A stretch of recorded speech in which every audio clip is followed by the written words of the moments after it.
అంచేత పరిస్థితులను మనం మార్చగలం. ఇంకోటి కూడా ఉంది, ఒకళ్ళు మనం మార్చలేని పరిస్థితులు కొన్ని ఉంటాయి, దానికి కూడా ఒక ఉపాయం ఉందండి.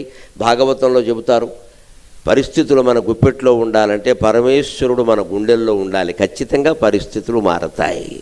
పరమేశ్వరుడు గుండెల్లో ఉండాలంటే నమ శివాయ నమో నారాయణాయ శ్రీమాత్రే నమః ఏదో ఒక నామాన్ని నిరంతరం మనస్సులో స్మరిస్తూ ఉండాలి, స్మరిస్తూ పనిచేయాలి. మా మనుస్మర యుద్ధేచ అంటాడు భగవద్గీతలో పరమాత్మ.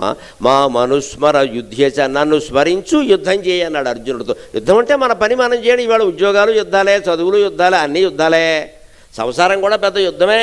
ఒక తత్వవేత్త అంటాడు, సంసారానికి యుద్ధానికి తేడా ఏమిటంటే యుద్ధంలో శత్రువులతో పోరాడతాం, రాత్రి శత్రువులు వేరే పడుకుంటారు, మనం వేరే పడుకుంటాం. సంసారంలో మనం శత్రువుతోనే కలిసి పడుకుంటాం.